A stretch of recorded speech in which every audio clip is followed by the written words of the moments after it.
எல்லாருக்குமே வணக்கம். பத்திரிகை நண்பர்கள் அனைவருக்கும் நன்றி. இங்கே வந்திருக்கீங்க எல்லாருமே. ஒரு முக்கியமான படம் லால் சலாம். பீரியட் ஒரு 1990s நடக்கிற கதை. இந்த கதை வந்து விஷ்ணு ரங்கசாமி எழுதியிருக்கிறாரு. உண்மையான ரியல் இன்சிடென்ட்ஸை வச்சு பேஸ் பண்ணி அவர் இந்த கதையை எழுதினார். அண்ட் ஃபிக்ஷனும் இருக்குது. ஸோ நிறைய ரியல் இன்சிடென்ட்ஸை வந்து கோர்த்து அதில் கிரிக்கெட் ஒரு முக்கியமான பார்ட் ப்ளே பண்ணுது. அண்ட் ஐஸ்வர்யா ரஜினிகாந்த் அவங்க வந்து ஸ்க்ரீன் ப்ளே அண்ட் டைரக்ஷன் ரொம்ப பியூட்டிஃபுல்லாக அது வந்து அந்த கதையை வந்து ஸ்க்ரீனில் கொண்டு வந்திருக்காங்கன்னு நான் சொல்வேன். ஸோ ஒரு இம்பார்ட்டண்ட் ஃபில்ம் இது. கரண்ட் சினாரியோ தான். ரஜினி சார் சொன்னார் நீட் ஆஃப் த அவர். அது ஏங்கிறது உங்கள் எல்லாருக்கும் பார்க்கும்போது தெரியும். எனக்கு ஈவினிங் ட்ரெயிலர் ரிலீஸ் ஆகுது. ஸோ நீங்கள் பார்த்தீங்கன்னா அதுலேயே உங்களுக்கு ஒரு ஐடியா வரும். லைக்கா ப்ரொடக்ஷன்ஸ் இந்த படத்தை வந்து ரொம்ப கிராண்டியராக ப்ரெசென்ட் பண்ணியிருக்காங்க. அவங்க பண்ணுற ஒவ்வொரு படமும் அதில் வந்து நல்ல கிராண்டியர் தெரியும் உங்களுக்கு. அண்டு தமிழ் சினிமா வந்து உலக சினிமாத்துக்கு வந்து கொண்டு போய் சேர்க்குறாங்க. அந்த விதத்தில் லால் சலாமும் வந்து ஒரு வேர்ல்டு சினிமா அளவுக்கு போய் சேருங்கிறத நாங்கள் எல்லாரும் நம்புகிறோம். அதில் Lyca production Subaskaran sir and Tamilkumaran sir இவங்க எல்லாருமே வந்து பயங்கரமாக சப்போர்ட் பண்ணியிருக்காங்க. ஏன்னா லைவ் லொக்கேஷனில் ஷூட் பண்ணோம். நிறைய லொக்கேஷன்ஸ் பாம்பே, பாண்டிச்சேரி, திருவண்ணாமலை, சென்னை. ஸோ இது எல்லாமே வந்து ஒரு பெரிய குரூவோடு தான் நாங்கள் ட்ராவல் பண்ணுவோம். ஸோ இது எல்லாமே சீம்லெஸ்ஸாக இருந்தது. ஸோ அவங்க ப்ரொடக்ஷன் டீமுக்கு ரொம்ப நன்றி. Setu Pandian sir, Achuthan.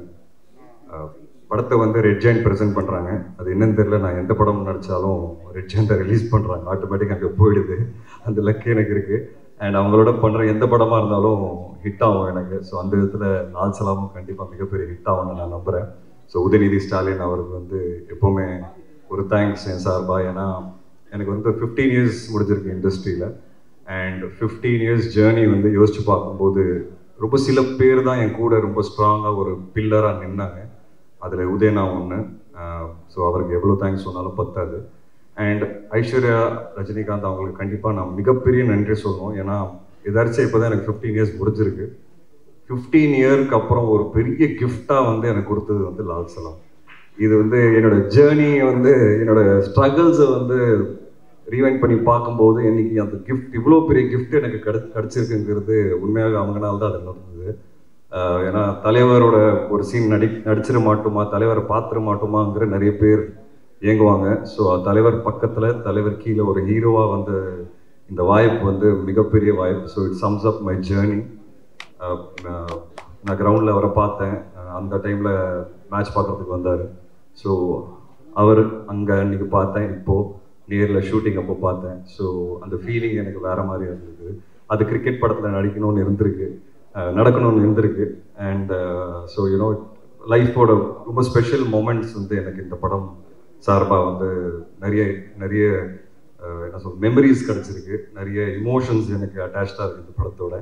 And I'm very confident. ஏன்னா இந்த படம் வந்து எல்லாருமே ஏன் பண்ணோம் அப்படிங்கிறது கேட்டிங்கன்னா, ஐஸ்வர்யா ரஜினிகாந்த் சொன்ன மாதிரி இந்த படத்தோட ஹீரோ வந்து படத்தோட கதை தாங்க. அதனால தான் ரஜினி சாரும் இவ்வளோ பெரிய கதாபாத்திரம் பண்ணுறதுக்கு ஒத்துக்கிட்டாரு. அண்ட் நானும் வந்து அந்த கதை கேட்ட உடனே எனக்கு ரொம்ப பிடிச்சிது. இவ்வளோ ஸ்ட்ராங்கான ஒரு கதை எடுத்து ஃபர்ஸ்ட் ஆஃப் ஆல் ஒரு டைரக்டர் ப்ரெசென்ட் பண்ணுறதுங்கிறதே அது ஒரு சேலஞ்சிங்கான விஷயம். I really appreciate the efforts and அந்த கன்விக்ஷன். ஃபர்ஸ்ட் டைம் அவங்கள பார்க்கும்போது எனக்கு தெரிஞ்ச அவங்க கால் பண்ண சீக்கிரமாகவே நான் வந்து அவங்கள சந்திச்சிட்டேன். உடனே சந்திக்கும் போது ஒரு ப்ரெசன்டேஷன் காமிச்சாங்க ஐபேடில். அந்த ப்ரெசன்டேஷனே ரொம்ப கிளாரிட்டியோடு இருந்தது. ஸோ என்ன பண்ண போகிறாங்கிறத ரொம்ப ஒர்க் பண்ணி வச்சுருந்தாங்க. அந்த கிளாரிட்டி வந்து அன்றைக்கி அவங்ககிட்ட பார்த்தேன். அந்த கிளாரிட்டி என்றைக்கு வரைக்கும் அவங்களுக்கு இருக்குது. ஏன்னா இந்த படம் எழுதுறது ஈஸின்னு சொல்ல மாட்டேன், எழுதிடலாம், டைரக்டும் பண்ணிடலாம். பட் தலைவர் மாதிரி ஒருத்தர் இருக்கும்போது அது ரொம்ப கேர்ஃபுல்லாக பண்ண வேண்டியதாக இருக்குது. ஏன்னா ஒன்று இந்த படம் பேசுகிற அரசியல்ங்கிறது அரசியல் நினச்சிக்காதீங்க. படம் பேசுகிற கருத்து அது வந்து ரொம்ப ரொம்ப பேலன்ஸ்டாக ரொம்ப கரெக்டாக யாருக்கும் புண்படுத்தாமல் அதை வந்து வெளியே கொண்டு வரணும். அது வந்து ஒரு மிகப்பெரிய சேலஞ்ச். ரெண்டாவது வந்து ரஜினி சார் அது பண்ண போகிறாருங்கிறது அது அடுத்த சேலஞ்ச். ஸோ ஒரு டாக்டராகவும் அவங்களுக்கு ப்ரெஷர் இருந்திருக்கு, ஒரு டைரக்டராகவும் அவங்களுக்கு ப்ரெஷர் இருந்திருக்கு, அவங்கள ப்ரூவ் பண்ணணுங்கிற ஒரு ப்ரெஷரும் பயங்கரமாக இருந்திருக்கு.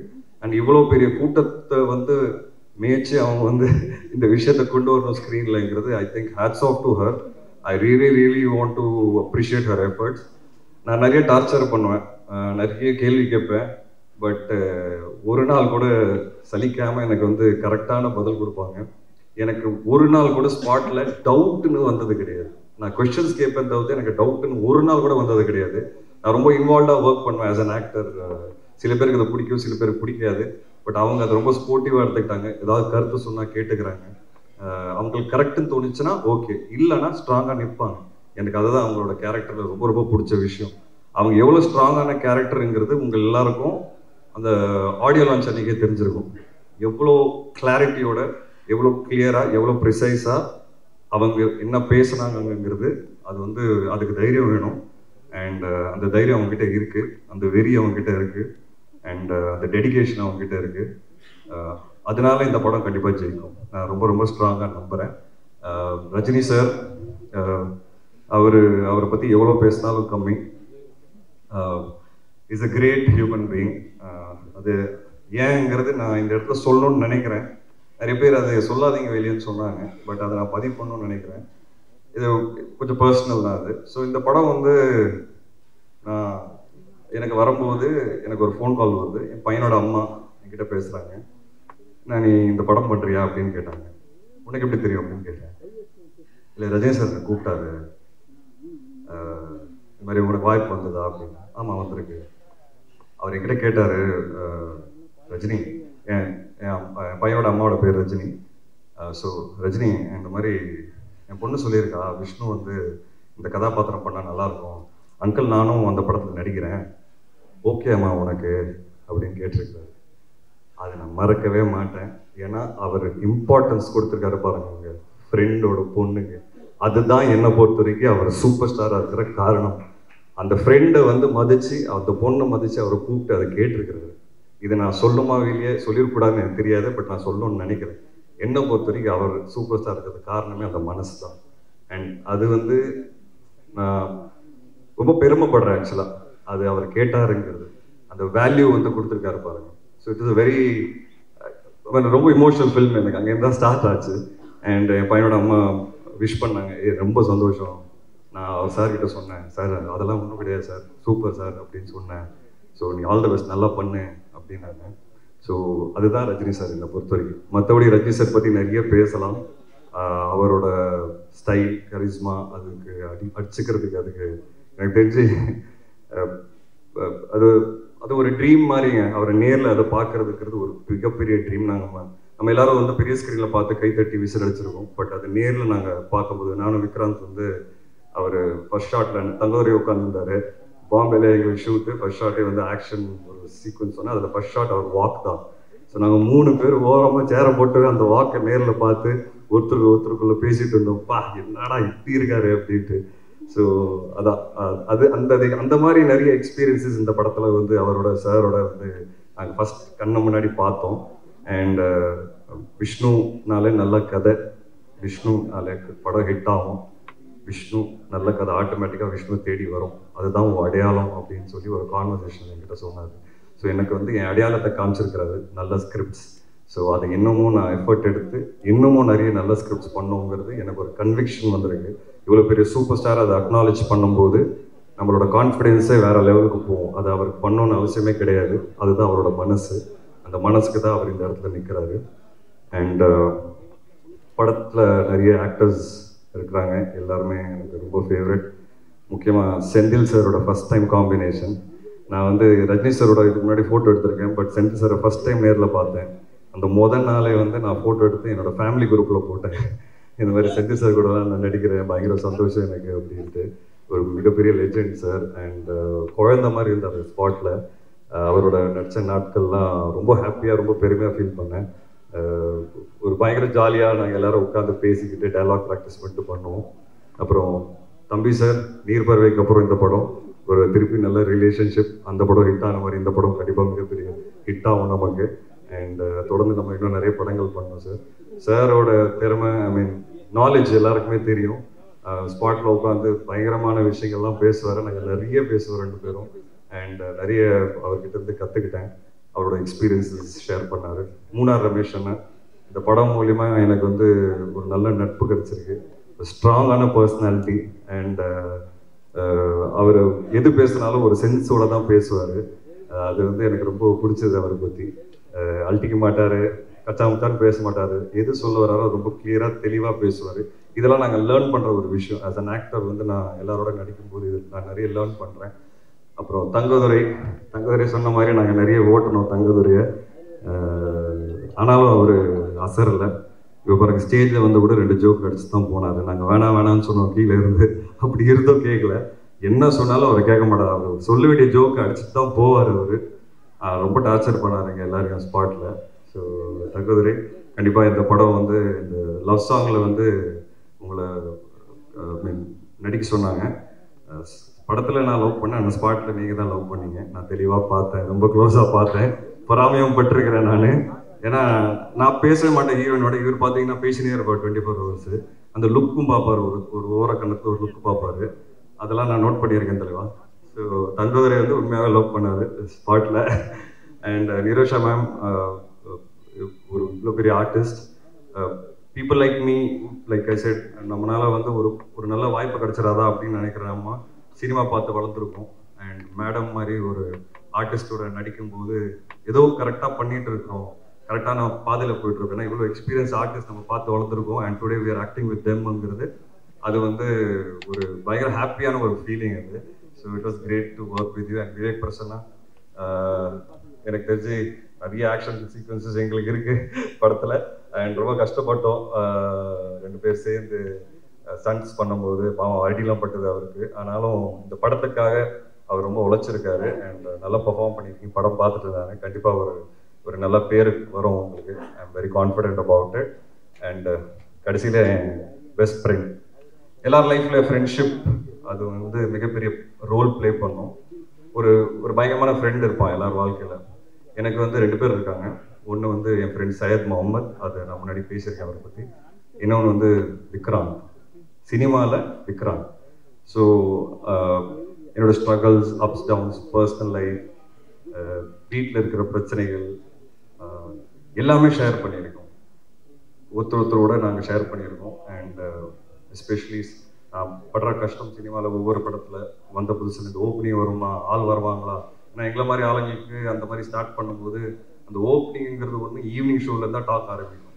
அந்த நாட்கள்லேருந்து இன்னைக்கு நாங்கள் வந்து ஒன்றா லால் சலாம் மாதிரி ஒரு படத்தில் நடிக்கிறோம். என்ன எங்களுக்கு ஒரு சந்தோஷம்னா ஒரு கவலையே கிடையாது, நிம்மதியாக தூங்குவோம். ஓப்பனிங் கண்டிப்பாக வரும்.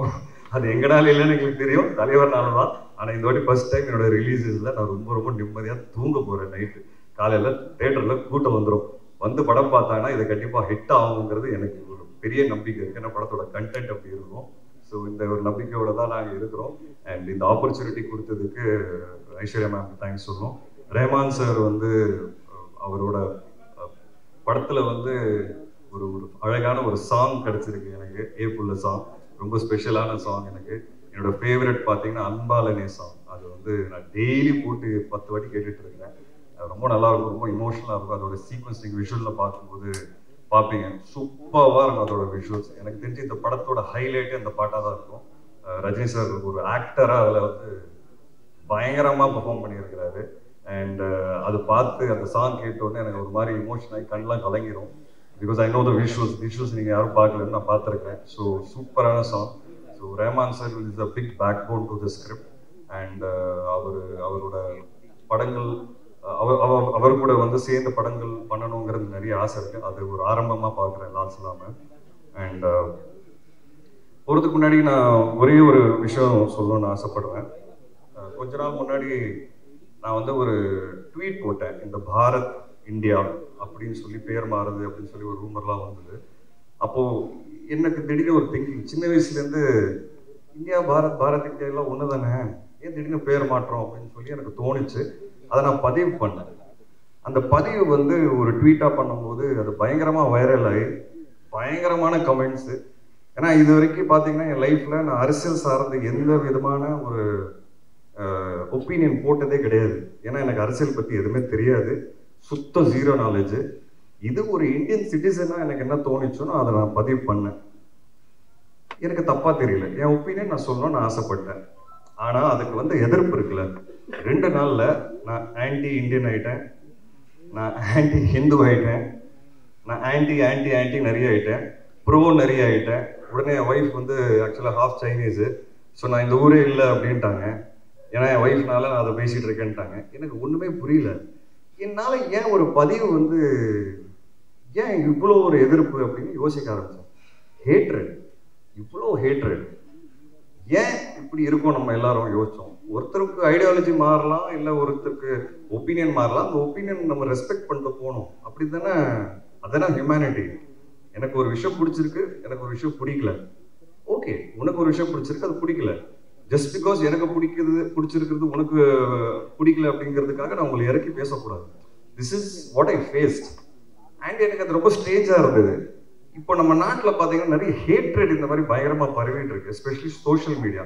ஆனால் நம்ம சுற்றி இருக்கிற ஆளுங்களோட உட்காந்து பேசும்போது அது இல்லவே இல்லை. அப்போ உண்மையாகவே சோஷியல் மீடியாவில் மட்டும் தான் இருக்கா, இல்லை அது உண்மையாகவும் இருக்கா அப்படின்னு ஒரு கேள்வி வருது. பட் அது உண்மையாகவும் இருக்கு. நம்ம நிறைய இன்சிடென்ட்ஸ் பார்க்குறோம். இந்த படம் அதை பற்றி தான் பேசும். ஹேட்ரடே இருக்கக்கூடாதுங்க. ஒப்பீனியன் மாறலாம், நம்பிக்கை மாறலாம், ஐடியாலஜி மாறலாம், நிறைய விஷயங்கள். ஒருத்தரோட மதத்துல வந்து இன்னொரு மதத்துக்கு வந்து ரெஸ்பெக்ட் கொடுக்க வேண்டிய ஒரு விஷயமா வந்து அதான் டிஃப்ரென்ஸ் இருக்கலாம் மதங்கள்ல. பட் ஒருத்தருக்கு நம்ம ரெஸ்பெக்ட் கொடுத்து போகணுங்கிறது தானே வாழ்க்கை. இந்த படம் அதை சொல்லி கொடுக்கும். அதுதான் Lal Salaam. And I'm very confident that this film will definitely create noise. உங்களுக்கு சிம்பிளா சொல்லணும், அதான் எக்ஸாம்பிளா சொல்லணும்னா, இன்னைக்கு தளபதி அப்படின்னு ஒரு யார் உங்களுக்கு பிடிக்கும் அப்படின்னு கேட்டா ஒரு பதிலை கொடுக்க முடியலங்க. ஏன்னா நீங்க ஒரு பக்கம் பதில் கொடுத்தீங்கன்னா இன்னொரு பக்கம் தாக்குறாங்க, ஒரு பக்கம் இன்னொரு பக்கம் பதில் கொடுத்து அந்த பக்கத்துல தாக்குறாங்க. ஏன் நம்ம இப்படி இருக்குங்கிறது இந்த மாதிரி கேள்விகள் எனக்கு நிறைய வரும் லைஃப்ல. So I think this film is an answer and is an example that we should respect opinions. We should respect opinions. We should respect difference of opinions, and we should respect our beliefs and others' beliefs. That is why Lal Salam will really do well, and I'm happy and proud to be a part of this one. Thank you so much. And பத்திரிகை நண்பர்கள், 15 வருஷம் இன்னைக்கு இங்க நிக்கிறேன் அப்படின்னா, இன்னைக்கு இந்த பரிசு எனக்கு கிடைச்சிருக்குன்னா அது நீங்க எல்லாரும் தான் காரணம். ஏன்னா ஒவ்வொரு படமும் வந்து விமர்சனங்களுக்கு அப்புறமா தான் எனக்கு கூட்டம் வரும். அந்த ரிவ்யூஸை நான் ரொம்ப மதிக்கிறவன். அதுக்கு காரணமே நீங்க தான். நீங்க கொடுத்த நல்ல ரிவ்யூஸ் எப்போவுமே எனக்கு வந்து கூட்டம் கொண்டு வந்திருக்கு. அண்ட் இப்போ நான் 5-6 படம் வந்து சைன் பண்ணியிருக்கிறேன். என்னோட நல்ல ஃபேஸில் இருக்கிறேன். And I'm thankful and owe to all of you. நீங்கள் மிகப்பெரிய சப்போர்ட்டாக இருந்திருக்கீங்க. தப்பு பண்ணும்போது கரெக்டாக பின் பாயிண்ட் பண்ணியிருக்கீங்க. அண்ட் எனக்கு அதெல்லாம் ரொம்ப பிடிக்கும். And thank you so much for this journey. And I think நிறைய பேசிட்டேன். ஏன்னா எனக்கு பேசணும்னு ஆசை. நான் நிறைய பேச மாட்டேன் முன்னாடி. ஏன்னா அப்பா போலீஸாக இருக்கிறதுனால நான் எது பேசினாலும் அதில் ஏதாவது ஒரு தப்பு கண்டுபிடிப்பாங்க. அப்பா ரிட்டையர் ஆகிட்டாரு. இப்போ எனக்கு ஒரு தைரியம் இருக்குது பேசுறதுக்கு. அதனால தான் நான் வந்து என்னால் நிறைய கனெக்ட் பண்ண முடிஞ்சது ஐஸ்வர்யா அவங்களோட. எங்கள் அப்பா சூப்பர் ஸ்டார் இல்லை, பட் அவர் ஒரு போலீஸ் ஆஃபீஸர். பட் அவர் இருக்கிறதுனால எனக்கு எவ்வளோ பாதிச்சிருக்கு லைஃப்ங்கிறது அது எனக்கு தெரியும். அட்வான்டேஜஸும் நிறைய இருந்திருக்கு, டிஸ்அட்வான்டேஜஸும் நிறைய இருந்திருக்கு. பட் அந்த டிஸ்அட்வான்டேஜஸ் என்னங்கிறது எங்களுக்கு தெரியும். அது அவங்களுக்கு அது எப்படி இருந்திருக்குங்கிறது எனக்கு ரொம்ப நல்லா தெரியும், புரியும். ஏன்னா சார் வந்து மேடையில் சொன்னார், அவங்களும் சொன்னாங்க இந்த மாதிரி வாய்ப்பு தேடி நிறைய இடத்துல போனேன். ரஜினி பொண்ணுங்கிறதுனால யாரும் வாய்ப்பு கொடுக்கல, கொடுக்க மாட்டாங்க, இங்கே வெற்றி மட்டும்தான் பேசும்.